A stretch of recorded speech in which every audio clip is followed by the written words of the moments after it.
Hello everyone, ಎಲ್ಲರಿಗೂ ನಮಸ್ಕಾರ. ಎಲ್ಲರೂ ಹೇಗಿದ್ದೀರಾ? ಎಲ್ಲರೂ ಚೆನ್ನಾಗಿದ್ದೀರಾ ಅಂತ ಭಾವಿಸ್ತಾ ಇವತ್ತಿನ ಈ ವಿಡಿಯೋನ ಸ್ಟಾರ್ಟ್ ಮಾಡ್ತಾ ಇದ್ದೀನಿ. ಇವತ್ತಿನ ಈ ವಿಡಿಯೋ ಏನಾದರೂ ನಿಮಗೆ ಒಂದು ಸ್ವಲ್ಪನಾದರೂ ಇಷ್ಟ ಆಗಿದ್ರೆ ಪ್ಲೀಸ್ ಒಂದು ಲೈಕ್ ಮಾಡ್ತೀರಾ? ಈಗ ಒಂದು ವಾರದಿಂದ ಈಚೆಗೆ ಬಿಸಿಲು ಅನ್ನೋದು ಒಂದು ಸ್ವಲ್ಪ ಚೆನ್ನಾಗಿ ಬರ್ತಾ ಇದೆ ಅಲ್ವಾ? ಹಾಗಾಗಿ ಈ ಥರ ಏನಾದರೂ ಒಂದು ಸ್ವಲ್ಪ ಚೆನ್ನಾಗಿ ಬಿಸಿಲು ಬಂದಿದೆ ಅಂತಂದರೆ ನಮಗೆ ಸಂಜೆ ಟೈಮ್ ಪಾರ್ಕಿಗೆ ಹೋಗೋದಕ್ಕೆ ತುಂಬ ಇಷ್ಟ ಆಗುತ್ತೆ. ಹಾಗಾಗಿ ಗುರುವಾರ ಸಂಜೆ ಪಾರ್ಕಿಗೆ ಹೋಗೋಣ ಅಂತಂದ್ಬಿಟ್ಟು ಪ್ಲ್ಯಾನ್ ಮಾಡಿಕೊಂಡು ಇವಾಗ ಪಾರ್ಕಿಗೆ ಬಂದಿದ್ದೀವಿ.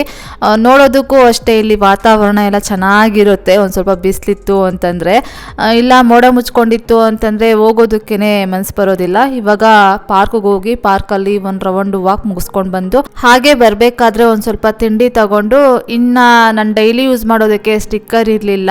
ನಾನೊಂದು ಬ್ಲ್ಯಾಕ್ ಚುಕ್ಕೆಯನ್ನು ಇಟ್ಕೊತಾ ಇದ್ದೆ. ಅದು ಐಲೈನರ್ ಇರುತ್ತಲ್ವ ಅದರಲ್ಲಿ ಇಟ್ಕೊಳ್ತಾ ಇದ್ದೆ. ನನ್ನ ಹಸ್ಬೆಂಡು ಗಮನಿಸ್ಬಿಟ್ಟು ಸ್ಟಿಕ್ಕರ್ ಇಲ್ವೇನೋ, ಬ್ಲ್ಯಾಕ್ ಚುಕ್ಕಿನ ಇಟ್ಕೊಳ್ತಾ ಇದೆಯಾ, ಆ ಥರ ಬ್ಲ್ಯಾಕ್ ಚುಕ್ಕಿಯನ್ನು ಇಟ್ಕೊಳ್ಬಾರ್ದು, ತಗೋ ನಡಿ ಒಂದು ಏನೋ ಸ್ಟಿಕ್ಕರ್ ಪಾಕೆಟನ್ನು ಅಂತಂದು. ಸರಿ ಆಯಿತು ಅಂತಂದ್ಬಿಟ್ಟು ಇವಾಗ ನಾನು ಆ ಸ್ಟಿಕ್ಕರ್ ಬಾಕ್ಸನ್ನು ತಗೊಂಡು ಇವಾಗ ಮನೆಗೆ ಬರ್ತಾ ಇದ್ದೀವಿ. ನಾನು ಯಾವ ರೀತಿಯಾಗಿ ಅಂತಂತಂದರೆ, ನನಗೇನಾದರೂ ವಸ್ತುಗಳಿಲ್ಲ ಅಂತಂದರೆ, ಮನೆಯ ಪರಿಸ್ಥಿತಿಗಳು ಚೆನ್ನಾಗಿತ್ತು ಅಂತಂದರೆ ನಾನೇ ತಗೊಳ್ತೀನಿ. ಇಲ್ಲ ಅಂತಂದರೆ ಇರೋದ್ರಲ್ಲೇ ಅಡ್ಜಸ್ಟ್ ಮಾಡ್ಕೊಳ್ತಾ ಇರ್ತೀನಿ. ಇಂತೀಚೆಗೆ ಈ ಮನೆ ತಗೊಂಡಾಗಿಂದ ಇರೋದ್ರಲ್ಲೇ ಅಡ್ಜಸ್ಟ್ ಮಾಡ್ಕೊಳ್ತಾ ಇರ್ತೀನಲ್ವಾ. ನನ್ನ ಹಸ್ಬೆಂಡೇ ಯಾವಾಗೂ ಬಲವಂತ ಮಾಡ್ತಾ ಇರ್ತಾರೆ, ತಗೋ ನಡಿ ಅಂತಂದ್ಬಿಟ್ಟು. ನಾನು ಇಲ್ಲ ಬಿಡು, ಅದರಲ್ಲೇ ಅಡ್ಜಸ್ಟ್ ಮಾಡ್ಕೊಳ್ತೀನಿ ಬಿಡಿ ಅಂತ ಹೇಳ್ತಾನೆ ಇರ್ತೀನಿ. ಅವರು ಕೆಲವೊಂದನ್ನು ತಗೊಳ್ಳೇಬೇಕು ಅಂಥವನ್ನ ತಗೋ, ಕೆಲವೊಂದನ್ನು ಪರವಾಗಿಲ್ಲ ಅಡ್ಜಸ್ಟ್ ಮಾಡ್ಕೊ, ನಾನು ಏನು ನಿನ್ನ ಫೋರ್ಸ್ ಮಾಡೋದಿಲ್ಲ ಅಂತಾರೆ. ಆ ರೀತಿಯಾಗಿ ನನಗೆ ನನ್ನ ಅಂದ ಯಾವುದರಲ್ಲಿ ಅಂತಂದರೆ ಮನೆಯ ಅಭಿವೃದ್ಧಿ, ಯಾರ ಹತ್ರನೂ ನಾವು ಏನು ಅನ್ಸ್ಕೊಳ್ಬಾರ್ದು, ಇರೋದ್ರಲ್ಲೇ ಅಡ್ಜಸ್ಟ್ ಮಾಡ್ಕೊಂಡಿರಬೇಕು, ಈ ಥರ ಕ್ಯಾರೆಕ್ಟರ್ ನಂದು. ಹಾಗಾಗಿ ಸುಮಾರಷ್ಟು ವಿಷಯಗಳಲ್ಲಿ ಅವರೇ ನನಗೆ ಆದಷ್ಟು ಬಲವಂತ ಮಾಡ್ತಾ ಇರ್ತಾರೆ. ಇರಲಿ ಪರವಾಗಿಲ್ಲ, ಏನದು ಸಾವಿರಾರು ರೂಪಾಯಿ ಆಗೋದಿಲ್ಲ, ನಡಿ ಅಂತಂದ್ಬಿಟ್ಟು ಅವರೇ ಬಲವಂತ ಮಾಡ್ತಾ ಇರ್ತಾರೆ. ಇವಾಗ ಸ್ಟೋರಲ್ಲಿ ಸ್ಟಿಕ್ಕರ್ ಬಾಕ್ಸು ಮತ್ತು ಇನ್ನು ನಾಳೆ ಪೂಜೆಗೆ ಅಂತಂದ್ಬಿಟ್ಟು ಹೂವು ಬೇಕಾಗಿತ್ತು, ಹೂವು ತೊಗೊಂಡ್ವಿ. ಆಮೇಲೆ ಇನ್ನು ಸ್ನ್ಯಾಕ್ಸ್ ಬಂದುಬಿಟ್ಟು ಚಿಪ್ಸು ಮತ್ತು ಚಿಕ್ಕಿ ಪಾಕೆಟು ಮತ್ತು ಒಂದು ಸ್ವಲ್ಪ ಇನ್ನು ಅದೊಂಥರ ಚಿಪ್ಸು, ಇಷ್ಟೇ ತೊಗೊಂಡಿದ್ದು. ಈ ಥರ ಸ್ನ್ಯಾಕ್ಸು ಅಷ್ಟೇ ನಾವು ಜಾಸ್ತಿ ತೊಗೊಂಬರೋದಕ್ಕೆ ಹೋಗೋದಿಲ್ಲ, ಆದಷ್ಟು ಫ್ರೂಟ್ಸ್ ತೊಗೊಳ್ತೀವಿ. ಯಾವಾಗಲಾದರೂ ಅಪರೂಪಕ್ಕೆ ಒಂದು ಸಲ ಈ ಥರ ಸ್ನ್ಯಾಕ್ಸ್ ತೊಗೊಳ್ತೀವಿ ಅಷ್ಟೇ. ನೆಕ್ಸ್ಟ್ ಇವಾಗ ಶುಕ್ರವಾರ ಬೆಳಗ್ಗೆ ನೋಡ್ತಾ ಇರ್ಬೋದು, ಬೆಳಗ್ಗೆ ಒಂದು 6:45 ಹಂಗೆ ಎದ್ದು ದೇವ್ರ ಫೋಟೋಸ್ ನೋಡಿ ನಮಸ್ಕಾರ ಮಾಡ್ಕೊಂಡು ಬಂದು, ಅದಾದಮೇಲೆ ಮೇನ್ ಡೋರ್ ಓಪನ್ ಮಾಡಿ ತುಳಸಿ ಅಮ್ಮನ್ನು ಹಾಗೆ ನೋಡ್ತೀನಿ. ಆವಾಗ ನೋಡಿದಾಗ ಫುಲ್ಲು ಮಂಜಿಡ್ಕೊಂಡ್ಬಿಟ್ಟಿತ್ತು. ಆಮೇಲೆ ಹಾಗೆ ಬಂದು ಫೋನ್ ತಗೊಂಡು ಟೆರೇಸ್ ಮೇಲೆ ಹೋಗಿ ನೋಡಿದ್ರೆ ಎಲ್ಲ ಕಡೆ ಮಂಜು ಕಾಣ್ತಾ ಇತ್ತು, ಏನು ಕಾಣ್ತಾನೆ ಇರಲಿಲ್ಲ. ನೋಡ್ತಾ ಇರ್ಬೋದು ಬಿಲ್ಡಿಂಗ್ಸ್ ಎಲ್ಲ ಹೆಂಗೆ ಕವರ್ ಆಗಿಬಿಟ್ಟಿದೆ ಅಂತಂದ್ಬಿಟ್ಟು. ಚಳಿ ಅಂತೂ ವಿಪರೀತ ಇತ್ತು. ಮೊದಲೇ ನಾನು ಚಳಿಗೆ ಅಷ್ಟಾಗಿ ತಡೆಯೋದಿಲ್ಲ. ಒಂದು ವಿಡಿಯೋ ಮಾಡಿಕೊಂಡು ಆಮೇಲೆ ಹಂಗೆ ಕೆಳಗಡೆ ಬಂದು ಇನ್ನು ಬಿಸಿ ನೀರು ಕಾಯಿಸ್ಕೊಂಡು ಕುಡಿದು, ಅದಾದಮೇಲೆ ಇನ್ನು ಮನೆ ಕೆಲಸ ಎಲ್ಲ ಮುಗಿಸ್ಕೊಂಡೆ. ಆಮೇಲೆ ಒಂದು 8:30 ಹಂಗೆ ಬಾಲ್ಕನಿಯಿಂದ ಒಂದು ವಿಡಿಯೋ ಕ್ಲಿಪ್ಪಿಂಗ್ಸನ್ನು ಮಾಡಿಕೊಂಡೆ. ಆವಾಗ ಇನ್ನೇನು ಬಿಸಿಲು ಬರೋದಕ್ಕೆ ಸ್ಟಾರ್ಟ್ ಆಗ್ತಾ ಇತ್ತು. ಹಾಗಾಗಿ ಮಂಜುನೂ ಅಷ್ಟೇ ಒಂದು ಸ್ವಲ್ಪನೇ ಹೋಗ್ತಾ ಇತ್ತು. ಇವಾಗ ಇಲ್ಲಿ ನೋಡ್ತಾ ಇರ್ಬೋದು ಬೆಳಗ್ಗೆ 6:30 ಹಂಗೆ ಎಷ್ಟು ವಿಪರೀತ ಮಂಜಿತ್ತು ಅಂತಂದ್ಬಿಟ್ಟು. ಇವಾಗ ಇಲ್ಲಿ ನೋಡ್ತಾ ಇರ್ಬೋದು ಆಲ್ಮೋಸ್ಟ್ ಇನ್ನೇನು ಹೋಗ್ತಾ ಇದೆ. ಒಂದೊಂದು ದಿನ ಅಂತೂ ವಿಪರೀತ ಮಂಜನ್ನೋದು ಹಿಡ್ಕೊಂಡಿರುತ್ತೆ, ಒಂದೊಂದು ದಿನ ಅಷ್ಟೇನು ಮಂಜನ್ನೋದು ಹಿಡ್ಕೊಂಡಿರೋದಿಲ್ಲ. ಒಂದೊಂದು ದಿನ 9 ಗಂಟೆ ಆಗುತ್ತೆ ಮಂಜೆಲ್ಲ ಬಿಡೋಷ್ಟೊತ್ತಿಗೆ. ಒಂದೊಂದು ದಿನ ಒಂದು 7:45 8 ಗಂಟೆಗೆಲ್ಲ ಮಂಜನ್ನೋದು ಬಿಟ್ಬಿಟ್ಟಿರುತ್ತೆ. ನೆಕ್ಸ್ಟ್ ಇವಾಗ ಇವತ್ತಿನ ವಿಡಿಯೋದಲ್ಲಿ ನಾನು ಒಂದು ವಿಷಯದ ಬಗ್ಗೆ ನಿಮ್ಮ ಜೊತೆ ಶೇರ್ ಮಾಡ್ಕೊಳ್ಳೋಣ ಅಂತ ಅಂದ್ಕೊಂಡಿದ್ದೀನಿ. ಇವಾಗ ಇಲ್ಲಿ ನೋಡ್ತಾ ಇರ್ಬೋದು ಇದು ಬಂದು ನನ್ನ ಲಾಂಗ್ ಚೈನ್. ಯಾವಾಗೋ ನಾನು ಸುಮಾರು ಒಂದು 2 ವರ್ಷ ಆಗಿದೆ ಏನೋ, ಆವಾಗ ನಾನು ಗೋಲ್ಡ್ ಜ್ಯುವೆಲರಿ ವಿಡಿಯೋ ಅಂತ ಮಾಡಿದ್ದೀನಿ. ಆ ಒಂದು ವಿಡಿಯೋ ಕ್ಲಿಪ್ಪಿಂಗ್ಸ್ ಹಾಗೆ ಉಳ್ಕೊಂಡಿತ್ತು. ಮೊನ್ನೆ ಹೀಗೆ ನನ್ನ ಫೋನಲ್ಲಿ ಫೋಟೋಸ್ ಗ್ಯಾಲರಿ ನೋಡ್ತಾ ಇರಬೇಕಾದ್ರೆ ಈ ಒಂದು ಕ್ಲಿಪ್ಪಿಂಗ್ಸ್ ಕಾಣ್ತು. ನನಗೆ ಒಂದು ವಿಚಾರ ಆವಾಗ ಅನ್ನಿಸ್ತು. ನಾವು ಹೆಣ್ಮಕ್ಳು ಮದುವೆ ಆಗೋ ಟೈಮಲ್ಲಿ ತಂದೆ ತಾಯಿ ನಮಗೆ ಒಂದಿಷ್ಟು ಗೋಲ್ಡ್ ಅಂತ ಕೊಡ್ತಾರೆ, ಲಾಂಗ್ ಚೈನ್ ಅಂತೆ, ನಕ್ಲೇಸು ಮತ್ತು ಕಿವಿ ಓಲೆ. ಇನ್ನೂ ಒಂದು ಸ್ವಲ್ಪ ಜನ ಚೆನ್ನಾಗಿದ್ದಾರೆ ಅಂತಂದರೆ ಅವ್ರ ಹೆಣ್ಮಕ್ಳಿಗೆ ಬಳೆಗಳಂತೆ ಈ ಥರ ಒಂದಷ್ಟು ಗೋಲ್ಡ್ ಅಂತ ಕೊಡ್ತಾರೆ. ಮತ್ತು ಹುಡುಗನಿಗೂ ಅಷ್ಟೇ ಬ್ಯಾಸ್ಲೈಟು, ಕಚ್ಚೈನು, ರಿಂಗು ಈ ಥರ ಎಲ್ಲ ಕೊಡ್ತಾರಲ್ವಾ. ಇದು ಏನಕ್ಕೆ ಕೊಡೋ ಪದ್ಧತಿಯನ್ನು ಆಗಿನ ಕಾಲದಿಂದ ಮಾಡ್ಕೊಂಡು ಮಾಡ್ಕೊಂಡು ಬಂದಿದ್ದಾರೆ ಅಂತಂದ್ಬಿಟ್ಟು ನನಗೆ ಇತ್ತೀಚೆಗೆ ನನಗೆ ಅನ್ನಿಸ್ತು, ನನ್ನ ಅನುಭವದ ಮಾತಿದ್ದು. ಏನಕ್ಕೆ ಅಂತಂದರೆ ಇವಾಗ ಮದುವೆ ಆಗೋ ಟೈಮಲ್ಲಿ ಹೆಣ್ಣು ಮಗುಗೆ ದುಡ್ಡು ಕೊಟ್ಟರೆ ಅದು ಇರೋದಿಲ್ಲ, ಸುಮಾರಷ್ಟು ದಿನ ಅದು ಉಳಿಯೋದಿಲ್ಲ. ಅದೇ ಒಡವೆಗಳನ್ನು ಕೊಟ್ಟಿದ್ದಾರೆ ಅಂತಂದರೆ ಅವ್ರಿಗೇನಾದರೂ ಕಷ್ಟ ಬಂತು ಅಂತಂದರೆ ಆ ಕಷ್ಟಕ್ಕೆ ಅದು ಅವ್ರಿಗೆ ಆಧಾರ ಆಗುತ್ತೆ ಅಂತಂದ್ಬಿಟ್ಟು ಏನೋ ಕೊಟ್ಟಿರ್ತಾರೆ ಏನೋ ಅಂತ ಅಂದ್ಕೊಳ್ತೀನಿ. ಯಾಕಂದರೆ ನನಗೆ ಸಿಕ್ಕಾಪಟ್ಟೆ ಇದು ಎಕ್ಸ್ಪೀರಿಯನ್ಸ್ ಆಗಿದೆ. ಈ ಒಂದು ಗೋಲ್ಡ್ ಚೈನ್ ತೋರಿಸಿದ್ನಲ್ವಾ, ಈ ಒಂದು ಗೋಲ್ಡ್ ಚೈನ್ ಅನ್ನೋದು ನನ್ನ ಹತ್ರ ಇರೋದಕ್ಕಿಂತ ಹೆಚ್ಚಾಗಿ ಬ್ಯಾಂಕಲ್ಲೇ ಸುಮಾರು ವರ್ಷವರೆಗೂ ಇದೆ ಅಂತ ಅಂದ್ಕೊಳ್ತೀನಿ. ನಮ್ಮ ಕಷ್ಟಕ್ಕೆ ಒಂದು 3 ಟೈಮ್ಸ್ ಆಗಿದೆ. ಇನ್ನು ಬೇರೆಯವ್ರ ಕಷ್ಟಕ್ಕೆ ಅಂತಂದ್ಬಿಟ್ಟು 1 ಟೈಮ್ ಕೊಟ್ಟಿದ್ವಿ, ಅದು 1 ವರ್ಷದ ಮಟ್ಟಿಗೆ ಬ್ಯಾಂಕಲ್ಲಿತ್ತು. ನನ್ನ ಸ್ವಭಾವ ಹೆಂಗೆ ಅಂತಂದರೆ, ನಮ್ಮ ರಿಲೇಟಿವ್ಸಲ್ಲಿ ಯಾರಾದರೂ ಅಂದರೆ ನಮಗೆ ತುಂಬ ಪರಿಚಯ ಅಂತ ಇರ್ತಾರಲ್ವ, ಒಂದು ಟೈಮಲ್ಲಿ ಅವ್ರಿಗೇನಾದರೂ ಕಷ್ಟ ಬಂತು ಅಂದಾಗ ಅವರು ನಮ್ಮ ಹತ್ರ ಏನಾದರೂ ಒಂದು ಸ್ವಲ್ಪ ಅಮೌಂಟ್ ಕೊಡಿ, ಈ ಥರ ಕಷ್ಟಗಳಲ್ಲಿದ್ದೀವಿ ಅಂತ ಕೇಳಿದಾಗ ನಮ್ಮ ಹತ್ರ ಅಮೌಂಟ್ ಇಲ್ಲ ಅಂತಂದರೆ ನಾನು ತೊಗೊಳ್ಳಿ ಈ ಗೋಲ್ಡನ್ನು ತೊಗೊಂಡೋಗಿ ಅಡ ಇಟ್ಬಿಟ್ಟು ನಿಮ್ಮ ಕಷ್ಟನ ಬಗೆಹರಿಸ್ಕೊಳ್ಳಿ, ಅದಾದಮೇಲೆ ನಿಮಗೆ ಯಾವಾಗ ಬಿಡಿಸೋದಕ್ಕಾಗುತ್ತೋ ಆವಾಗ ಬಿಡಿಸ್ಕೊಂಬಂದು ಕೊಡಿ ಅಂತಂದ್ಬಿಟ್ಟು ಹೇಳುವಂಥ ಕ್ಯಾರೆಕ್ಟರ್ ನಂದಾಗಿತ್ತು. ಆದರೆ ನಮ್ಮ ಕಷ್ಟಗಳಿಗೆ ಯಾರು ಅಂಥವರು ನಮಗೆ ಹೆಲ್ಪೇ ಮಾಡಲಿಲ್ಲ. ಇದೊಂದು ನನಗೆ ಜೀವನದ ಪಾಠ ಅಂತ ಆಯಿತು. ಹಾಗಾಗಿನೇ ನನಗಾಗಿರೋ ಅನುಭವದ ಮೇಲೆ ನಾನು ಈ ಒಂದು ಮಾತನ್ನು ಹೇಳ್ತೀನಿ. ಯಾರಿಗೂ ನಾವು ಕೊಡೋದೂ ಬೇಡ, ನಮಗೆ ಕಷ್ಟ ಬಂದಾಗ ಯಾರ ಹತ್ರನೂ ಕೇಳೋದೂ ಬೇಡ ಅಂತಂದ್ಬಿಟ್ಟು, ಇವಾಗ ನಮಗೇನಾದರೂ ಕಷ್ಟ ಬಂತು ಅಂತಂದರೆ ಅದು ದೊಡ್ಡ ಕಷ್ಟ ಆಗಿದೆ ಅಂತಂದರೆ ಆವಾಗ ದೊಡ್ಡ ಐಟಮ್ಸನ್ನು ತೊಗೊಂಡೋಗಿ ಬ್ಯಾಂಕಲ್ಲಿ ಅಡ ಇಟ್ಬಿಟ್ಟು ನಮ್ಮ ಕಷ್ಟನ ಬಗೆಹರಿಸ್ಕೊಳ್ತೀವಿ. ಅದು ಸಣ್ಣ ಪುಟ್ಟ ಕಷ್ಟ ಬಂದಿದೆ ಅಂತಂದರೆ ಚಿಕ್ಕ ಐಟಮನ್ನು ತೊಗೊಂಡೋಗಿ ಬ್ಯಾಂಕಲ್ಲಿ ಅಡ ಇಟ್ಬಿಟ್ಟು ನಮ್ಮ ಕಷ್ಟಗಳನ್ನು ಬಗೆಹರಿಸ್ಕೊಳ್ತಾ ಇದ್ದೀವಿ. ಆಮೇಲೆ ಅನುಕೂಲ ಆಯಿತು ಅಂತಂದರೆ ಆ ಒಂದು ಗೋಲ್ಡನ್ನು ಬಿಡಿಸ್ಕೊಳ್ಳೋದು ಈ ರೀತಿಯಾಗಿ ಮಾಡ್ತಾ ಇದ್ದೀವಿ ಇತ್ತೀಚೆಗಂತೂ. ಅದಕ್ಕೆ ಇರ್ಬೋದೇನೋ ಹಿಂದಿನ ಕಾಲದಿಂದನೂ ಹೆಣ್ಮಕ್ಳಿಗೆ ಮದುವೆ ಟೈಮಲ್ಲಿ ಒಂದಿಷ್ಟು ಗೋಲ್ಡ್ ಅಂತ ಇಡೋ ಪದ್ಧತಿ ಬಂದಿದೆ ಏನೋ ಅಂತಂದ್ಬಿಟ್ಟು ನನಗೆ ಈ ಕಷ್ಟ ಕಾಲಗಳಲ್ಲೆಲ್ಲ ಅನ್ನಿಸ್ತಾ ಇದೆ. ಸುಮಾರಷ್ಟು ಕಷ್ಟಗಳಿಗೆ ನಮ್ಮ ಗೋಲ್ಡ್ ಅನ್ನೋದು ಎಷ್ಟು ಆಧಾರ ಆಗ್ತಾ ಇದೆ ಅಂದರೆ ತುಂಬಾ ನಮಗೆ ಆಧಾರ ಆಗ್ತಾ ಇದೆ. ಈ ಗೋಲ್ಡೇ ಇಲ್ಲ ಅಂತಂದಿದ್ರೆ ಇನ್ನಷ್ಟು ಕಷ್ಟಗಳಲ್ಲಿ ನಾವು ಸಿಗಾಕೊಂತ ಇದ್ವೋ ಏನೋ ಅಂತ ಅನಿಸ್ತಾ ಇರುತ್ತೆ. ಆಮೇಲೆ ಈಗಂತೂ ಫೋನ್ಸ್ ಎಲ್ಲ ಇದೆ, ಟೆಕ್ನಾಲಜಿ ಎಲ್ಲ ತುಂಬ ಜಾಸ್ತಿ ಬೆಳೆದಿದೆ. ಹಿಂದಿನ ಕಾಲದಲ್ಲೆಲ್ಲ ಲೆಟರ್ಸ್ ಬರೀಬೇಕಾಗಿತ್ತು, ಇಲ್ಲ ಅಂತಂದರೆ ಒಬ್ಬರ ಮೂಲಕ ಈ ಥರ ನಮಗೆ ಕಷ್ಟ ಬಂದಿದೆ ಅಂತಂದ್ಬಿಟ್ಟು ತವ್ರ ಮನೆಗೆ ತಲುಪಿಸ್ಬೇಕಾಗಿತ್ತು. ಅದು ಹೋಗಿ ತಲುಪೋಷ್ಟರಲ್ಲಿ ಎಷ್ಟು ದಿನ ಆಗ್ತಾ ಇತ್ತೋ ಏನೋ. ಅದೇ ಅವ್ರ ಕೈಗೆ ಒಂದಷ್ಟು ಗೋಲ್ಡ್ ಅಂತ ಇಟ್ಟು ಕಳಿಸ್ಕೊಟ್ಟಿದ್ದೀವಿ ಅಂತಂದರೆ ಅವ್ರ ಕಷ್ಟ ಕಾಲದಲ್ಲಿ ಯಾರ ಹೆಲ್ಪು ಇಲ್ದೇನೆ ಆ ಗೋಲ್ಡನ್ನು ತೊಗೊಂಡೋಗಿ ಒಬ್ಬ ಸಿಂಗಲ್ ಹುಡುಗಿನೇ ತೊಗೊಂಡೋಗಿ ಇಟ್ಬಿಟ್ಟು ಅವ್ರಿಗೆ ಬಂದಿರೋ ಕಷ್ಟನ ಬಗೆಹರಿಸ್ಕೊಳ್ಬೋದಲ್ವಾ ಅಂತಂದ್ಬಿಟ್ಟು ಹಿರಿಯರು ಇದಕ್ಕೆ ಇರ್ಬೋದೇನೋ ಈ ಒಂದು ಪದ್ಧತಿಯನ್ನು ಮಾಡ್ಕೊಂಡು ಬಂದಿದ್ದಾರೆ ಆಗಿನ ಕಾಲದಿಂದ ಅಂತ ನನಗೆ ಈ ಕಷ್ಟಗಳಲ್ಲಿ ಎಕ್ಸ್ಪೀರಿಯನ್ಸ್ ಆಗಿ ಅನಿಸಿದೆ. ನೀವೇನಂತೀರಾ ಅಂತ ಅಂದ್ಬಿಟ್ಟು ನನಗೆ ಕಮೆಂಟ್ ಬಾಕ್ಸಲ್ಲಿ ಕಮೆಂಟ್ ಮಾಡಿ. ಅದಾದಮೇಲೆ ಗೋಲ್ಡ್ ಲೋನ್ ಬಗ್ಗೆ ನನಗೆ ಲಾಸ್ಟ್ ವಿಡಿಯೋದಲ್ಲಿ ಒಬ್ಬರು ಕಮೆಂಟ್ ಮಾಡಿದ್ರಿ, ಅದ್ರ ಬಗ್ಗೆ ತಿಳಿಸ್ಕೊಡಿ ಸಿಸ್ ಅಂತಂದ್ಬಿಟ್ಟು. ಇವಾಗ ನಾವೊಂದು ಲಾಂಗ್ ಚೈನ್ ತೊಗೊಂಡೋಗ್ಬಿಟ್ಟು ಒಂದು ಸಿಂಗಲ್ ಪೀಸ್ ಅಂತ ಲೆಕ್ಕ ಹೇಳ್ತಾ ಇದ್ದೀನಿ, ತೊಗೊಂಡೋಗಿ ನಾವು ಬ್ಯಾಂಕಲ್ಲಿ ಅಡ ಇಟ್ಟಿದ್ದೀವಿ ಅಂತಂದರೆ ಒಂದಿಷ್ಟು ಅಮೌಂಟ್ ಅಂತ ಕೊಡ್ತಾರೆ. ಅದಕ್ಕೆ ಅದು ಸೇಲ್ಗೆ ಅಂತಂದರೆ ಒಂದು ಈಗಿನ ರೇಟಲ್ಲಿ 5 to 6 ಲ್ಯಾಕು ಆ ಥರ ಇರುತ್ತೆ. ಅದರಲ್ಲಿ ಅರ್ಧ ಅಮೌಂಟ್ ಅಂತ ಕೊಡ್ತಾರೆ, ಒಂದು 3 ಲ್ಯಾಕ್ಸು ಆ ಥರ ಕೊಡ್ತಾರೆ. ಇನ್ನು 3 ಲ್ಯಾಕ್ಸ್ಗೆ ಒಂದು 85 ಪೈಸೆನೋ ಏನೋ ಅಂತ ಅಂದ್ಕೊಳ್ತೀನಿ. ಆಲ್ಮೋಸ್ಟು ನನಗೆ ಎಕ್ಸಾಕ್ಟಾಗಿ ಇಷ್ಟೇ ಅಂತ ನನಗೆ ಗೊತ್ತಿಲ್ಲ. 1.5 ಲ್ಯಾಕ್ಗಂತ ಇಟ್ಕೊಳ್ಳೋಣ. ಆವಾಗ ಒಂದು 10,000 ಫರ್ ಇಯರ್ಲಿ. ಇನ್ನು 3 ಲ್ಯಾಕಿಗೆ ಬಂದರೆ ಒಂದು 20,000 ಫರ್ ಇಯರ್ಲಿ ಬಡ್ಡಿ ಅಂತ ತಗೊಳ್ತಾರೆ ಅಷ್ಟೇ. ಪರವಾಗಿಲ್ಲ, ಅದು ವರ್ತ್ ಅಂತ ನಮ್ಗೆ ಅನಿಸುತ್ತೆ. ಯಾಕಂದರೆ ಇವಾಗ ಹೊರಗಡೆ ಹೋಗಿ ನಾವು ಯಾರ ಹತ್ರ ಆದರೂ ಅಮೌಂಟನ್ನು ಕೇಳಿದ್ದೀವಿ ಅಂತಂದರೆ ಯಾರೂ ಕೊಡೋದಿಲ್ಲ. ನಾವು ಹೆಲ್ಪ್ ಮಾಡಿರೋರೇ ನಮಗೆ ಹೆಲ್ಪ್ ಮಾಡೋದಿಲ್ಲ. ಇನ್ನು ನಾವು ಬಡ್ಡಿಗೆ ತೊಗೊಳೋದಕ್ಕೆ ಹೋಗಿದ್ದೀವಿ ಅಂದರೆ ಹೊರಗಡೆ ಸಿಕ್ಕಾಪಟ್ಟೆ ಬಡ್ಡಿ ಅನ್ನೋದು ಕೊಡಬೇಕಾಗುತ್ತೆ. ಇನ್ನು ಹೋಮ್ ಲೋನ್ಸ್ ಅಂತ ಎಲ್ಲ ಇರುತ್ತಲ್ವ, ಅದೂ ಅಷ್ಟೇ ಸಿಕ್ಕಾಪಟ್ಟೆ ಬಡ್ಡಿ ಅಂತ ಆಗುತ್ತೆ. ನನಗೆ ಕಂಪ್ಯಾರಿಟಿವ್ಲಿ ನನಗೆ ಗೋಲ್ಡ್ ಲೋನ್ ಬೆಟರು ಅಂತ ಅನ್ನಿಸ್ತು. ಏನಂದರೆ ಇವಾಗ ಹೋಮ್ ಲೋನ್ ಏನು ಅಂತಂದರೆ ಬಡ್ಡಿ ಮತ್ತು ನಮ್ಮ ಅಸಲು ಎರಡೂ ಹರಿತಾ ಇರುತ್ತೆ. ಇದು ಗೋಲ್ಡ್ ಲೋನ್ ಹೆಂಗೆ ಅಂತಂದರೆ ಕಡಿಮೆ ಬಡ್ಡಿ, ಆದರೆ ಬಡ್ಡಿ ಮಾತ್ರ ಕಟ್ಕೊಂಡು ಹೋಗ್ತಾ ಇರ್ತೀವಿ. ಅಸಲು ಅನ್ನೋದು ಹಾಗೇ ಇರುತ್ತೆ.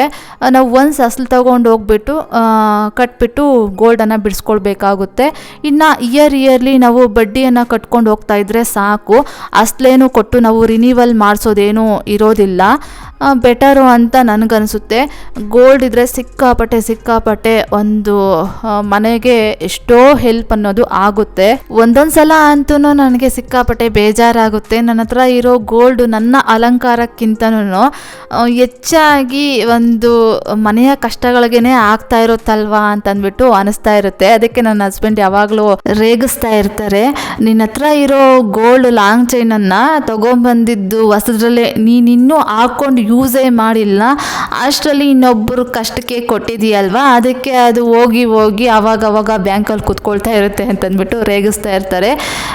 ನಾನು ಹೆಂಗೆ ಅಂತಂದರೆ, ಪಾಪ ಅವ್ರ ಕಷ್ಟ ಬಂದಿದೆ ಅಲ್ವಾ, ನಮ್ಮ ಆತ್ಮೀಯರಲ್ವಾ, ಇರಲಿ ಪರವಾಗಿಲ್ಲ, ಅವ್ರಿಗೆ ಕೊಡೋಣ, ಅವರು ಕಷ್ಟನ ಬಗೆಹರಿಸ್ಕೊಳ್ಳಿ. ಕಷ್ಟ ಅನ್ನೋದು ಯಾವಾಗಲೂ ಯಾರಿಗೂ ಶಾಶ್ವತವಾಗಿರೋದಿಲ್ಲ. ಇವತ್ತು ಅವ್ರಿಗೆ ಬಂದಿದೆ ಅಂತಂದರೆ ನಾಳೆ ನಮಗೆ ಬರುತ್ತೆ, ನಮಗೆ ಬಂದಾಗ ಅವ್ರು ಹೆಲ್ಪ್ ಮಾಡ್ತಾರಲ್ವಾ ಅಂತಂದ್ಬಿಟ್ಟು ನಾನು ಆ ರೀತಿಯಾಗಿ ಯೋಚನೆ ಮಾಡ್ತೀನಿ. ಆದರೆ ಕಾಲ ಹಿಂಗಿಲ್ಲ, ಅವ್ರವ್ರ ಕಷ್ಟಗಳನ್ನು ಅವರವರೇ ಬಗೆಹರಿಸ್ಕೊಳ್ಬೇಕಾಗುತ್ತೆ. ಯಾರೂ ಹೆಲ್ಪ್ಗೆ ಬರೋದಿಲ್ಲ. ಇದಂತೂ ನನಗೆ ತುಂಬ ಎಕ್ಸ್ಪೀರಿಯೆನ್ಸ್ ಆಗ್ಬಿಡ್ತು. ಹತ್ಕೊಂಡೆಲ್ಲ ಗೋಗರ್ಕೊಂಡ್ರು ಯಾರು ಒಂದು ರೂಪಾಯಿನೂ ಕೊಡೋದಿಲ್ಲ. ಹಾಗಾಗಿನೇ ನಾನು ಈ ಒಂದು ಮಾತನ್ನು ಹೇಳ್ತಾ ಇದ್ದೀನಿ. ಇನ್ನು ಈ ವಿಚಾರವಾಗಿ ನಾನು ಸ್ವಲ್ಪ ಹೇಳಬೇಕಾಗಿದೆ, ಅದು ಮುಂದೆ ಕ್ಲಿಪ್ಪಿಂಗ್ಸಲ್ಲಿ ನಾನು ಶೇರ್ ಮಾಡ್ಕೊಳ್ತೀನಿ. ಇವಾಗ ವ್ಲಾಗ್ ಬಂದ್ಬಿಡೋಣ. ಶುಕ್ರವಾರ ಸಂಜೆ ನಾನು ಪೂಜೆ ಮಾಡಿದ್ದು, ಬೆಳಗ್ಗೆ ಪೂಜೆ ಮಾಡೋದಕ್ಕಾಗಲಿಲ್ಲ, ಹಿಂದಿನ ದಿನ ಮನೆಯೆಲ್ಲ ಒರೆಸೋದಕ್ಕಾಗಲಿಲ್ಲ. ಹಾಗಾಗಿ ಶುಕ್ರವಾರ ಮನೆಯೆಲ್ಲ ಒರೆಸ್ಕೊಂಡು ಮುಸ್ಸಂಜೆ ಪೂಜೆ ಮಾಡೋಣ ಅಂತಂದ್ಬಿಟ್ಟು ಮುಸ್ಸಂಜೆ ಪೂಜೆ ಮಾಡಿದೆ. ಇನ್ನು ಪೂಜೆ ಎಲ್ಲ ಮಾಡಿದ್ದಾದಮೇಲೆ ಇನ್ನು ಅಡುಗೆಗೆ ಬಂದುಬಿಟ್ಟು ಮಧ್ಯಾಹ್ನ ಬೀನ್ಸ್ ಹಾಕ್ಬಿಟ್ಟು ಬೇಳೆ ಸಾಂಬಾರು ಮಾಡಿದ್ದೆ. ಸಾಂಬಾರು ಮತ್ತು ರೈಸ್ ಎಲ್ಲ ಇತ್ತು. ಮುದ್ದೆ ಮಾಡಿ ಊಟ ತಿಂದು ಪಾತ್ರೆಗಳೆಲ್ಲ ವಾಶ್ ಮಾಡಿ ಇನ್ನೇನು ಗ್ರಾಸರಿ ಎಲ್ಲ ತರಿಸ್ಕೊಳ್ಬೇಕಾಗಿದೆ. ಹಂಗೋ ಹಿಂಗೋ ಅಡ್ಜಸ್ಟ್ ಮಾಡ್ಕೊಂಡು ಬರ್ತಾನೇ ಇದ್ದೀನಿ. ಇನ್ನು ಸಾಂಬಾರು ಪುಡಿ ಮತ್ತು ಧನಿಯಾ ಪುಡಿ, ಅಚ್ಕಾರದ ಪುಡಿ ಅದೆಲ್ಲ ದೊಡ್ಡ ಬಾಕ್ಸ್ಗಳಲ್ಲಿ ಹಾಕಿ ಇಟ್ಕೊಂಡಿದ್ನಲ್ವಾ, ಆಲ್ಮೋಸ್ಟ್ ಎಲ್ಲ ಖಾಲಿ ಆಗ್ತಾ ಬಂದಿದೆ. ಅದನ್ನು ಚಿಕ್ಕ ಬಾಕ್ಸ್ಗಳಲ್ಲಿ ಹಾಕಿ ಇಟ್ಕೊಳ್ಳೋಣ.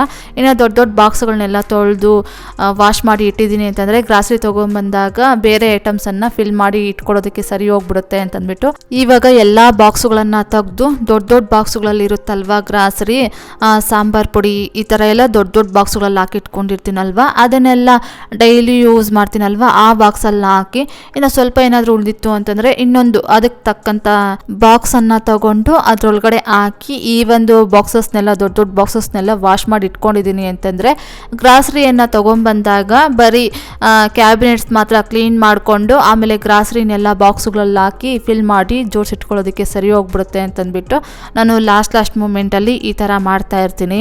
ಇನ್ನು ಈ ಸಾಂಬಾರು ಪುಡಿ, ಧನಿಯಾ ಪುಡಿ ಮತ್ತು ಅಚ್ಕಾರದ ಪುಡಿ, ಆಮೇಲೆ ಈ ಸಲ ಅರಿಶಿಣದ ಪುಡಿನೂ ಅಷ್ಟೇ ಅಮ್ಮನೇ ಕಳಿಸ್ಕೊಟ್ಟಿದ್ರು. ನಾನು ಅವಾಗವಾಗ ಹೇಳ್ತಾ ಇರ್ತೀನಿ, ನನಗೇನಾದರೂ ಇಲ್ಲಿ ಖಾಲಿಯಾದಾಗ ಅವ್ರಿಗೇನಾದರೂ ಅಲ್ಲಿ ರೇಷ್ಮೆ ಹುಳ ಅನ್ನೋದು 4 ಜ್ವರಕ್ಕೆ ಎದ್ದು ಅವಾಗ ಅವರಲ್ಲಿ ಬ್ಯುಸಿಯಾಗಿದ್ದಾಗ ಅವಾಗ ನಾನು ಹೇಳ್ತಾ ಇರ್ತೀನಿ, ಅಮ್ಮ ನಾನೇ ಮಾಡ್ಕೊಳ್ತೀನಿ ಬಿಡಿ, ಯಾವಾಗಲೂ ನೀವೇ ಕಳಿಸ್ಕೊಡೋದಕ್ಕಾಗುತ್ತಾ, ನಾನು ಕಲ್ತ್ಕೊಂಡು ಮಾಡ್ಕೊಳ್ತೀನಿ ಬಿಡಿ ಅಂತ ಹೇಳಿದಾಗ ಅವ್ರು ಬೈತಾ ಇರ್ತಾರೆ. ನಾನು ಮಾಡಿಕೊಡ್ತೀನಲ್ವಾ, ಯಾಕೆ ಈ ಥರ ಎಲ್ಲ ಮಾತಾಡ್ತಾ ಇರ್ತೀಯ ನೀನು, ನನಗೆ ಬೇಜಾರಾಗುತ್ತೆ ಅಂತಂದ್ಬಿಟ್ಟು ಹೇಳ್ತಾ ಇರ್ತಾರೆ. ಆಮೇಲೆ ನಾನು ಈ ರಾಗಿ ಹಸಿಟ್ಟು ಅಷ್ಟೇ, ಯಾವಾಗಲೂ ನೀವು ಯಾಕೆ ಅದನ್ನು ಹಸಿಟ್ಟು ಮಾಡಿಸಿ ಮತ್ತು ಜಲ್ಡಿ ಹಿಡಿದು ಎಲ್ಲ ಕೊಡ್ತಾ ಇರ್ತೀರ, ಬೇಡ ನಾವೊಂದಿಷ್ಟು ಅಮೌಂಟ್ ಅಂತ ಕೊಟ್ಬಿಡ್ತೀವಿ, ನಮಗೆ ರಾಗಿ ತಕ್ಕೊಡಿ, ನಾವೇ ಹಾಕ್ಸ್ಕೊಳ್ತೀವಿ ಅಂತೆಲ್ಲ ಹೇಳ್ತಾ ಇರ್ತೀನಿ. ಅದಕ್ಕೆ ಅಮ್ಮ ಬೈತಾ ಇರ್ತಾರೆ, ಹಿಂಗೆಲ್ಲ ನೀನು ಮಾತಾಡಬೇಡ, ನನಗೆ ತುಂಬ ನೋವಾಗುತ್ತೆ, ನೀನು ಎಷ್ಟೆಲ್ಲ ಹೆಲ್ಪ್ ಮಾಡ್ತಾ ಇರ್ತೀಯ, ನಾವು ಈ ಥರ ರಾಗಿ ಹಸಿಟ್ಟು, ಧನಿಯಾ ಪುಡಿ, ಅಚ್ಕಾರದ ಪುಡಿ ಇದರಲ್ಲಿ ಕೊಡೋದ್ರಲ್ಲಿ ಏನು ತಪ್ಪಿದೆ ಅಮ್ಮ, ಇದನ್ನು ನೀನು ಯಾಕೆ ಆ ಥರ ಅಂದರೆ ಒಬ್ಬರಿಗೆ ಹೊರೆಯಾಗಬಾರ್ದು ಅಂತಂದ್ಬಿಟ್ಟು ಅಂದ್ಕೊಳ್ತೀಯ, ಆ ಥರ ಏನೂ ಇಲ್ಲ, ಸುಮ್ಮನೆ ಇರು ಅಂತಂದ್ಬಿಟ್ಟು ಬೈತಾ ಇರ್ತಾರೆ. ಹಾಗಾಗಿ ಅವರೇ ನನಗೆ ಯಾವಾಗಲೂ ಕಳಿಸ್ಕೊಡ್ತಾ ಇರ್ತಾರೆ. ಇನ್ನು ಈ ಧನಿಯಾ ಪುಡಿ ಅಂತೂ ಯಾವಾಗಲಾದರೂ ಖಾಲಿ ಆಯಿತು ಅಂತಂದರೆ ನಾನೇ ಮಾಡ್ಕೊಳ್ತೀನಿ, ನನಗೂ ಚೆನ್ನಾಗಿ ಬರುತ್ತೆ ಧನಿಯಾ ಪುಡಿ ಮಾಡ್ಕೊಳ್ಳೋದು, ಇದು ಏನು ಪ್ರಾಬ್ಲಮ್ ಅಂತ ಅನಿಸೋದಿಲ್ಲ. ಆದರೆ ಸಾಂಬಾರು ಪುಡಿ ಮಾಡೋದೇನೆ ಒಂದು ಸ್ವಲ್ಪ ಕಲ್ತ್ಕೊಳ್ಬೇಕು ನಾನು. ಇನ್ನು ಅಚ್ಕಾರದ ಪುಡಿನೂ ಮಾಡ್ಕೊಂಡು ಬಿಡ್ಬೋದು, ಆದರೆ ಸಾಂಬಾರು ಪುಡಿ ಮಾಡ್ಕೊಳ್ಳೋದೇನೆ ಒಂದು ಸ್ವಲ್ಪ ಕಷ್ಟ ಅನಿಸುತ್ತೆ. ಯಾಕಂದರೆ ಸಾಂಬಾರು ಪುಡಿ ಏನಾದರೂ ಒಂದು ಸ್ವಲ್ಪ ಕೆಟ್ಟೋಯ್ತು ಅಂತಂದರೆ ಸಾಂಬಾರುಗಳೇ ಚೆನ್ನಾಗಿರೋದಿಲ್ಲ, ಟೇಸ್ಟಿಯಾಗಿರೋದಿಲ್ಲ. ಹಾಗಾಗಿ ಸಾಂಬಾರು ಪುಡಿ ಮಾಡೋದು ಒಂದು ಸ್ವಲ್ಪ ಅಳತೆಗಳ ಪ್ರಕಾರ ಮಾಡಿದ್ದೀವಿ ಅಂತಂದರೆ ಆವಾಗ ಚೆನ್ನಾಗಿ ಬರ್ಬೋದು ಅಂತಂದ್ಬಿಟ್ಟು ನನಗನ್ಸುತ್ತೆ.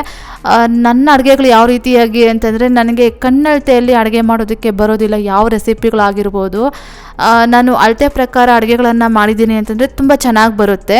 ಹಾಗಾಗಿ ಒಂದಿಷ್ಟು ಅಳತೆ ಅಂತ ತೊಗೊಂಡು ಸಾಂಬಾರು ಪುಡಿಯನ್ನು ಮಾಡಿದ್ದೀನಿ ಅಂತಂದರೆ ಅದನ್ನು ಕಲ್ತ್ಬಿಡ್ಬೋದೇನೋ ಅಂತ ನನಗೆ ಅನ್ನಿಸ್ತಾ ಇರುತ್ತೆ. ಆದರೆ ಈ ಸದ್ಯಕ್ಕೆ ಅಮ್ಮ ಬಿಡೋದಿಲ್ಲ. ಇನ್ನು ಯಾವಾಗಲಾದರೂ ಸಾಂಬಾರು ಪುಡಿ ಆಗೋಗಿದೆ, ನಾನೇ ಮಾಡ್ಕೊಳ್ತೀನಿ, ಅದನ್ನು ಎಷ್ಟೆಷ್ಟು ತಗೊಳ್ಬೇಕು ಅಳತೆಗಳು ಹೇಳಿ ಅಂತಂದ್ರೂ ಹೇಳೋದಿಲ್ಲ, ಬೈತಾರೆ. ಹೆಂಗೋ ಒಂದು ಸ್ವಲ್ಪ ಅಡ್ಜಸ್ಟ್ ಮಾಡ್ಕೊಂಬಿಡು, ಮಾಡಿಬಿಡ್ತೀನಿ ಅಂತಂದ್ಬಿಟ್ಟು. ಇಲ್ಲ, ನಾನು ಏನಾದರೂ ಯಾರ ಹತ್ರ ಆದರೂ ಕೇಳಿ ಮಾಡ್ಕೊಂಬಿಡ್ತೀನೇನೋ ಅಂತಂದ್ಬಿಟ್ಟು ತೋಟಕ್ಕೆ ಎತ್ಕೊಂಡು ಹೋಗಿ ಎಲ್ಲ ಮಾಡಿಬಿಡ್ತಾರೆ ಅವರು.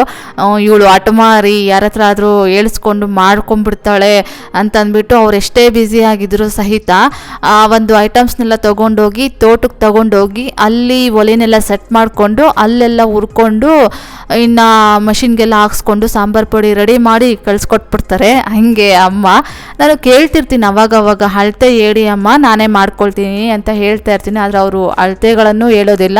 ಆದರೆ ನಮ್ಗೆ ಹೆಂಗೆ ಅಂತಂದರೆ, ಅಮ್ಮ ಮಾಡೋ ಸಾಂಬಾರು ಪುಡಿ ನನಗೆ ನನ್ನ ಹಸ್ಬೆಂಡ್ಗೆ ತುಂಬ ಇಷ್ಟ. ಅದೇನೋ ಅವ್ರು ಚೆನ್ನಾಗಿ ಮಾಡ್ತಾರೆ ಸಾಂಬಾರು ಪುಡಿ ಅನ್ನೋದು. ಹಾಗಾಗಿ ನಾನು ಅಮ್ಮನ್ನೇ ಕೇಳಬೇಕಲ್ವಾ, ನೀವು ಸಾಂಬಾರು ಪುಡಿಗೆ ಯಾವ್ಯಾವ ಐಟಮ್ಸು ಎಷ್ಟೆಷ್ಟು ತಗೊಳ್ತೀರಾ ಅಂತಂದ್ಬಿಟ್ಟು ಅವ್ರನ್ನೇ ಕೇಳಬೇಕಲ್ವಾ. ಅವ್ರನ್ನ ಕೇಳಿದ್ರೆ ಅವರು ರ್ಯಾಂಡಮ್ಮಾಗಿ ಹೇಳೋದಿಲ್ಲ, ಹಾಕಿಸ್ದಾಗ ಹೇಳ್ತಾರೆ. ಈ ಸಲ ಏನಾದರೂ ಹಾಕಿಸ್ದಾಗ ಅವರು ಹೇಳ್ತಾರಲ್ವ, ಆವಾಗ ನಾನು ಬರೆದಿಟ್ಕೊಂಡ್ಬಿಡ್ಬೇಕು. ಯಾವಾಗಲಾದರೂ ಖಾಲಿ ಆದಾಗ ಒಂದ್ಸಲ ಟ್ರೈ ಮಾಡಬೇಕು ಅಂತ ಅಂದ್ಕೊಂಡಿದ್ದೀನಿ. ಟ್ರೈ ಮಾಡಿ ಈ ಥರ ಏನಾದರೂ ನಾನು ವಿಡಿಯೋ ಮಾಡಿ ಹಾಕಿದ್ದೀನಿ ಅಂತಂದರೆ ಸಿಕ್ಕಾಪಟ್ಟೆ ಬೈಸ್ಕೊಳ್ತೀನಿ. ಆಮೇಲೆ ಬೈಸ್ಕೊಳ್ತೀನಿ, ಅವರೂ ಹತ್ತು ಬಿಡ್ತಾರೆ, ಏನು ನೀನು ಹಿಂಗೆಲ್ಲ ಮಾಡ್ತೀಯಾ ಹಾಗೆ ಹಿಂಗೆ ಅಂತಂದ್ಬಿಟ್ಟು ಹತ್ತು ಬಿಡ್ತಾರೆ. ಹಾಗಾಗಿ ನಾನು ಯಾವತ್ತೂ ಸಾಂಬಾರು ಪುಡಿ ಮಾಡೋದು ಟ್ರೈ ಮಾಡೋದಕ್ಕೆ ಹೋಗಲಿಲ್ಲ. ಆಮೇಲೆ ಇನ್ನೊಂದು ಐಟಮು ಸಹ ನಮಗೆ ಮ್ಯಾಂಡೇಟ್ರಿ. ಅದು ಯಾವುದು ಅಂತಂದರೆ ಕಜ್ಜಾಯ ರೆಸಿಪಿ. ಅದೂ ಅಷ್ಟೇ ದೀಪಾವಳಿ ಹಬ್ಬದ ಟೈಮಲ್ಲಿ ನಮಗೆ ಕಜ್ಜಾಯ ಅನ್ನೋದು ಬೇಕೇ ಬೇಕಾಗುತ್ತೆ ನೋಮೋದಕ್ಕೆಲ್ಲ. ನಮ್ಮ ಮಾವನವರು ಕಜ್ಜಾಯದ ಪಾಕನ ತುಂಬ ಚೆನ್ನಾಗಿ ತೆಗಿತಾ ಇರ್ತಾರೆ. ಈ ಸಲ ಯಾವಾಗಲಾದರೂ ದೀಪಾವಳಿ ಹಬ್ಬದ ಟೈಮಲ್ಲಿ ಒಂದು ಸ್ವಲ್ಪ ಬೇಗನೆ ಮುಂಚಿತವಾಗಿಯೇ ಹೋಗಿ ಅವರು ಈ ಕಜ್ಜಾಯ ಪಾಕ ಮಾಡೋದಕ್ಕೆ ಎಷ್ಟು ಐಟಮ್ಸ್ಗೆ ಅಂದರೆ ಯಾವ್ಯಾವ ಅಳತೆಯಲ್ಲಿ ಇಟ್ಕೊಂಡು ಅವರು ಕಜ್ಜಾಯದ ಪಾಕನ ತೆಗಿತಾರೆ ಅಂತಂದ್ಬಿಟ್ಟು ನೋಡಿ ಕಲ್ತ್ಕೊಳ್ಬೇಕು ಅಂತ ಅಂದ್ಕೊಂಡಿದ್ದೀನಿ. ನಾವು ಎಲ್ಲ ಕೆಲಸಗಳನ್ನು ಕಲ್ತಿರಬೇಕು. ಮುಂದೊಂದು ದಿನ ನಾವೇ ಮಾಡಿಕೊಳ್ಳುವಂತಹ ಅನಿವಾರ್ಯತೆ ಬಂದಾಗ ಸಿಕ್ಕಾಪಟ್ಟೆ ಕಷ್ಟಪಡ್ತೀವಿ. ಹಾಗಾಗಿನೇ ನಾವು ಆದಷ್ಟು ಈ ಥರ ಕೆಲಸಗಳನ್ನು ಮಾಡಿಕೊಳ್ಳುವಂತಹ ಸಂದರ್ಭ ಬಂದಾಗ ಆದಷ್ಟು ನಾವು ಹಿರಿಯರನ್ನು ತಲೆ ತಿಂತಾ ಇರಬೇಕಾಗುತ್ತೆ. ಯಾಕೆ ಇಷ್ಟ ಆಗ್ತೀರಾ, ಯಾಕೆ ಕಷ್ಟ ಆಗ್ತೀರಾ, ಯಾಕೆ ಈ ಕೆಲಸ ಮಾಡ್ತಾಯಿದ್ದೀರಾ, ಯಾಕೆ ಆ ಕೆಲಸ ಮಾಡ್ತಾಯಿದ್ದೀರಾ, ಏನಕ್ಕೆ ಮಾಡಬೇಕು ಅಂತೆಲ್ಲ ನಾವು ಕಾರಣಗಳನ್ನು ತಿಳ್ಕೊಂಡಿದ್ದೀವಿ ಅಂತಂದರೆ ನಾವು ಎಂತಹ ಕೆಲಸಗಳಲ್ಲೂ ಸಹಿತ ನಾವು ಧೈರ್ಯವಾಗಿ ನಮ್ಮ ಕೆಲಸನ ನಾವು ಮಾಡಿಕೊಂಡು ಆರಾಮಾಗಿ ಒಂದು ಫಂಕ್ಷನ್ ಬಂತು ಅಂತಂದರೆ ನಾವು ಅಚ್ಚುಕಟ್ಟಾಗಿ ಆ ಫಂಕ್ಷನನ್ನು ನಿಭಾಯಿಸ್ಬೋದು. ನಮಗೇನು ಗೊತ್ತಿಲ್ಲ ಅಂತಂದರೆ ಆವಾಗ ಸಿಕ್ಕಾಪಟ್ಟೆ ಒದ್ದಾಡಬೇಕಾಗುತ್ತೆ, ಯಾರನ್ನು ಹೋಗಿ ಕೇಳೋದು ಅವಾಗ. ಹಾಗಾಗಿ ನಾನು ಆದಷ್ಟು ನಮ್ಮ ಹಿರಿಯರನ್ನು ಅವಾಗ ಈ ಥರ ಫಂಕ್ಷನ್ಸಲ್ಲಿ ತಲೆ ತಿಂತಾ ಇರ್ತೀನಿ. ಇನ್ನು ಆ ಗ್ರಾಸರಿನೆಲ್ಲ ಚಿಕ್ಕ ಚಿಕ್ಕ ಬಾಕ್ಸ್ಗಳೊಳಗಡೆ ಹಾಕಿ ಅಲ್ಲೆಲ್ಲ ಕ್ಯಾಬಿನೆಟ್ಸ್ ಒಳಗಡೆ ಬಾಕ್ಸ್ಗಳನ್ನೆಲ್ಲ ಜೋಡಿಸಿಟ್ಕೊಂಡಿದ್ದಾಯಿತು. ಅದಾದಮೇಲೆ ಈ ಕಡೆ ಶಿಂಕಲ್ಲಿ ಬಾಕ್ಸಸ್ನೆಲ್ಲ ಹಾಗೆ ಹಾಕಿದ್ದೆ. ಇನ್ನು ಮಧ್ಯಾಹ್ನ ತರಕಾರಿ ಒಂದು ಸ್ವಲ್ಪ ತೊಗೊಂಬಂದಿದ್ದೆ. ಆ ತರಕಾರಿನೆಲ್ಲ ತೆಗೆದು ಕವರ್ಸ್ ಒಳಗಡೆ ಹಾಕಿ ಫ್ರಿಜ್ಜಲ್ಲಿ ಎತ್ತಿಟ್ಕೊಂಡೆ. ಅದಾದಮೇಲೆ ಇವಾಗ ಪಾತ್ರೆಗಳನ್ನೆಲ್ಲ ವಾಶ್ ಮಾಡಿ ಇಟ್ಟೆ. ಇನ್ನು ನೆಕ್ಸ್ಟ್ ಕೊನೆಯದಾಗಿ ಕಿಚನ್ ಕ್ಲೀನ್ ಮಾಡಿದ್ದೀನಿ ಅಂತಂದರೆ ಇವತ್ತಿನ ಕೆಲಸ ಅನ್ನೋದು ಕಂಪ್ಲೀಟ್ ಆಯಿತು. ಇನ್ನು ಹಾಗೆ ಅವರು ಬರ್ತ್ಡೇ ವಿಶಸ್ಸನ್ನು ಮಾಡೋದಕ್ಕೆ ಹೇಳಿದ್ದಾರೆ. ಅವ್ರಿಗೆ ವಿಶ್ ಮಾಡಿ ಆಮೇಲೆ ನಾನು ವ್ಲಾಗನ್ನು ಕಂಟಿನ್ಯೂ ಮಾಡ್ತೀನಿ. ಲಕ್ಷ್ಮೀ ಸಿಸ್ ಅವರು ಕಮೆಂಟ್ ಮಾಡಿದ್ದಾರೆ, ಡಿಸೆಂಬರ್ 16ಗೆ ನನ್ನ ಬರ್ತ್ಡೇ ಇದೆ, ವಿಶ್ ಮಾಡಿ ಮಂಜು ಅಂತಂದ್ಬಿಟ್ಟು. Many more happy returns of the day Lakshmi sis ಅವರೇ. ಆ ದೇವರು ನಿಮಗೆ ಒಳ್ಳೆ ಆರೋಗ್ಯ, ಆಯುಷು ಮತ್ತು ಸಕಲ ಅಷ್ಟೈಶ್ವರ್ಯಗಳನ್ನು ಕೊಟ್ಟು ನಿಮ್ಮ ಜೀವನ ಯಾವಾಗಲೂ ಖುಷಿಯಾಗಿ ನೆಮ್ಮದಿಯಾಗಿರಲಿ ಅಂತಂದ್ಬಿಟ್ಟು ಆ ದೇವರಲ್ಲಿ ನಾನು ಕೇಳ್ಕೊಳ್ತೀನಿ ಸಿಸ್. ಇನ್ನು ಆಗಲೇ ನಾನು ಗೋಲ್ಡ್ ವಿಚಾರದ ಬಗ್ಗೆ ಹೇಳ್ತಾ ಇದ್ನಲ್ವಾ, ಆ ವಿಚಾರ ಹೇಳ್ತಾ ಇರಬೇಕಾದ್ರೆ ನನಗೆ ನನ್ನ ಚೈಲ್ಡ್ಹುಡ್ ಒಂದು ಇನ್ಸಿಡೆಂಟ್ ನೆನಪಾಯಿತು. ನಾನು 7th ಸ್ಟ್ಯಾಂಡರ್ಡಲ್ಲಿ ಓದ್ತಾ ಇರಬೇಕಾದ್ರೆ ನಮ್ಮ ಮನೆಯಲ್ಲಿ ನಮ್ಮ ಹಸುವಿಗೆ ಅದು ಪ್ರೆಗ್ನೆಂಟ್ ಟೈಮಲ್ಲಿ ಕಾಮಾಲೆ ರೋಗ ಅಂತ ಬರುತ್ತಲ್ವಾ, ಆ ರೀತಿಯಾಗಿ ಆ ಕಾಯಿಲೆ ಬಂದಿತ್ತು. ನಾವು ಸಿಕ್ಕಾಪಟ್ಟೆ ಖರ್ಚು ಮಾಡಿ ತೋರಿಸಿದ್ವಿ ಡಾಕ್ಟ್ರ್ ಹತ್ರ ಎಲ್ಲನೂ. ಅದು ಆ ಕಾಯಿಲೆ ಅನ್ನೋದು ವಾಸಿ ಆಗಲೇ ಇಲ್ಲ. ನಮ್ಮ ಕೈಯಲ್ಲಂತೂ ದುಡ್ಡೆಲ್ಲ ಖಾಲಿ ಆಯಿತು. ಆಮೇಲೆ ಕೊನೆಯದಾಗಿ ಹೊಸ ವರ್ಷದ ದಿನ ಅಪ್ಪ ಅಮ್ಮ ಇಬ್ಬರು ಮಾತಾಡ್ಕೊಳ್ತಾ ಇದ್ದರು. ನಾನು ಅವಾಗ ಮನೆ ಒರೆಸ್ತಾ ಇದ್ದೆ. ಅಪ್ಪ ಹೇಳ್ತಾ ಇದ್ದರು, ಏನು ಮಾಡೋದು ಇವಾಗ ದುಡ್ಡೆಲ್ಲ ಖಾಲಿ ಆಗಿಬಿಟ್ಟಿದೆ, ಇನ್ನು ಅದಕ್ಕೆ ತೋರಿಸೋದಕ್ಕೆ ಮೆಡಿಸಿನ್ ಎಲ್ಲ ತಗೊಳ್ಳೋದಕ್ಕೆಲ್ಲ ದುಡ್ಡಿಲ್ಲ ಅಂತಂದ್ಬಿಟ್ಟು ಅಪ್ಪ ಅಮ್ಮನ ಹತ್ರ ಹೇಳ್ತಾಯಿದ್ರು. ಅಮ್ಮ ಇದ್ಕೊಂಡು ಇನ್ನೇನು ಮಾಡೋದಕ್ಕಾಗೋದಿಲ್ಲ, ನಮ್ಮ ಮನೆ ಬರ ಅಷ್ಟೇ, ಹೋಗ್ಲಿ ಬಿಡು ಅದು ಸತ್ತು ಹೋಗ್ಲಿ, ಮಣ್ಣಿಗೆ ಹಾಕ್ಬಿಡೋಣ, ಇನ್ನೇನು ಮಾಡೋಂಗಿದ್ದೀವಿ ನಾವು ಅಂತಂದ್ಬಿಟ್ಟು ಹೇಳ್ತಾಯಿದ್ರು. ಆವಾಗ ಅದು ನನಗೆ ಸಿಕ್ಕಾಪಟ್ಟೆ ನೋವಾಯಿತು. ನನಗೆ ಆವಾಗ ಒಂದು ಐಡಿಯಾ ಹೊಳೀತು. ನನ್ನ ಹತ್ರ ಇವಾಗಲೂ ಇದೆ ಆ ಒಂದು ಗೋಲ್ಡ್ ಇಯರ್ ರಿಂಗ್ಸ್ ಅನ್ನೋದು. ಅದನ್ನು ತೆಗೆದು ನಾನು ಅಪ್ಪನ ಕೈಗೆ ಕೊಟ್ಟೆ. ಅಪ್ಪ ಇದನ್ನ ತೊಗೊಂಡೋಗಿ ಹಡ ಇಟ್ಬಿಟ್ಟು ನಾವು ಹಸುಗೆ ತೋರಿಸೋಣ ಡಾಕ್ಟ್ರ್ ಹತ್ರ, ಕಾಯಿಲೆ ಏನಾದರೂ ವಾಸಿ ಆಯಿತು ಅಂತಂದರೆ ಅದು ನನಗೆ ದುಪ್ಪಟ್ಟು ಗೋಲ್ಡನ್ನು ದುಡ್ದು ಕೊಡುತ್ತೆ, ಇಲ್ಲ ಅಂತಂದರೆ ಈ ಗೋಲ್ಡು ಆ ಹಸು ಜೊತೆನೇ ಹೋಗ್ಬಿಡಲಿ ಅಂತಂದ್ಬಿಟ್ಟು ಅಪ್ಪನಿಗೆ ಕೊಟ್ಟಿದ್ದೆ. ಆಮೇಲೆ ಅಪ್ಪ ಹಡ ಇಟ್ಬಿಟ್ಟು ಒಂದು 2000 ತೊಗೊಂಬಂದು ಡಾಕ್ಟ್ರ್ ಹತ್ರ ಎಲ್ಲ ಟ್ರೀಟ್ಮೆಂಟ್ ಕೊಡಿಸಿದ್ರು. ಆ ಕಾಯಿಲೆ ಅನ್ನೋದು ವಾಸಿ ಆಯಿತು. ಆಮೇಲೆ ಅದು ಜರ್ಮನ್ ತಳಿ ಬೇರೆ. ಆಮೇಲೆ ಅದು ಕರು ಹಾಕ್ತು. ಎಷ್ಟು ಹಾಲು ಕೊಡೋದಕ್ಕೆ ಸ್ಟಾರ್ಟ್ ಆಯಿತು ಅಂತಂದರೆ ವಿಪರೀತ ಹಾಲು ಕೊಡ್ತಾಯಿತ್ತು ಅದಂತೂ. ಆಮೇಲೆ ಆ ಹಾಲನ್ನು ತಗೊಂಡೋಗಿ ಡೈರಿಗೆ ಹಾಕಿ ನಾವು ಸೆಟಲ್ ಆದಮೇಲೆ ಆ ಒಂದು ಓಲೆಯನ್ನು ಬಿಡಿಸ್ಕೊಂಡ್ವಿ. ಅದಾದಮೇಲೆ ಇನ್ನೊಂದು ಜೊತೆ ಓಲೆನೂ ಅಮ್ಮ ಕೊಡಿಸ್ಕೊಟ್ರು ನನಗೆ. ಅದಾದಮೇಲೆ ಇನ್ನೊಂದು ಸಲ ಹಸು ತುಂಬನ್ನೋದು ಆಯಿತು. ಹಾಲು ಜಾಸ್ತಿ ಕೊಡೋ ಹಸುಗಳಲ್ಲಿ ಏನು ಪ್ರಾಬ್ಲಮ್ಮು ಅಂತಂದರೆ ಮಿಲ್ಕ್ ಪವರ್ ಅನ್ನೋದು ಆಗುತ್ತಂತೆ. ಅದಕ್ಕೂ ಮಿಲ್ಕ್ ಪವರ್ ಆಯಿತು. ಆವಾಗ ಅದು ಕಾಲುಗಳೆಲ್ಲ ಮುರ್ಕೊಂಡ್ಬಿಡ್ತು, ಎದ್ದೇಳೋದಕ್ಕಾಗದೆ ಆ ಹಸುನ ನಾವು ಕೊಟ್ಬಿಟ್ವಿ. ಆಮೇಲೆ ಇನ್ನು ಅದ್ರೊಳಗಡೆ ಇದ್ದಿದ್ದ ಕರುನ ಹೆಂಗೋ ಅದು ಬದುಕಿಸಿ ಕೊಟ್ಟರು ಅವರು. ಅದನ್ನು ಸಾಕಿದ್ವಿ. ಅದು ದೊಡ್ಡದಾಯಿತು. ದೊಡ್ಡದಾಗಿ ಹಂಗೋ ಹಿಂಗೋ ಲೈಫು ಸಾಕ್ತಾಯಿತ್ತು. ಮತ್ತು ಗಾಳಿಯಮ್ಮ ಅಂತ ಬಂತು. ಗಾಳಿಯಮ್ಮ ಬಂದಾಗ ಎಲ್ಲ ಹಸುಗಳು ಹೊರಟೋಯ್ತು. ಆವಾಗ ಗೌರ್ಮೆಂಟ್ ಕಡೆಯಿಂದ ಒಂದಷ್ಟು ಫಂಡ್ ಅಂತ ಬಂತು ನಮಗೆ. ಆ ಒಂದು ಫಂಡಲ್ಲೇ ನನಗೆ ಅಮ್ಮ ಲಾಂಗ್ ಚೈನ್ ಮಾಡಿಸ್ಕೊಟ್ರು. ಅದಾದಮೇಲೆ ಅಮ್ಮ ಇದ್ದಾರಲ್ಲ, ಅಮ್ಮನವರು ಒಂದು ಸ್ವಲ್ಪ ಲ್ಯಾಂಡನ್ನು ಸೇಲ್ ಮಾಡಿದರು. ಅದರದ್ದು ಒಂದಿಷ್ಟು ಅಮೌಂಟ್ ಅಂತ ಬಂತು. ಎರಡೂ ಸೇರಿಸಿ ಅಮ್ಮ ನನಗೆ ಲಾಂಗ್ ಚೈನ್ ಅಂತ ಆವಾಗ ಮಾಡಿಸ್ಕೊಟ್ರು. ಆವಾಗ ಅಮ್ಮ ಹೇಳ್ತಾಯಿದ್ರು, ಇನ್ನೊಂದು ಸ್ವಲ್ಪ ಗ್ರಾಮ್ಸ್ ಎಲ್ಲ ಜಾಸ್ತಿ ಹಾಕ್ಸ್ಕೊಂಡು ಮಾಡಿಸ್ಕೊ, ಆಮೇಲೆ ಮುಂದಕ್ಕೆ ಮಾಡಿಸ್ಕೊಡೋದಕ್ಕಾಗೋದಿಲ್ಲ ಅಂತಂದ್ಬಿಟ್ಟು ಪಾಪ ಅವಾಗ ಅವ್ರು ಹೇಳಿದರು.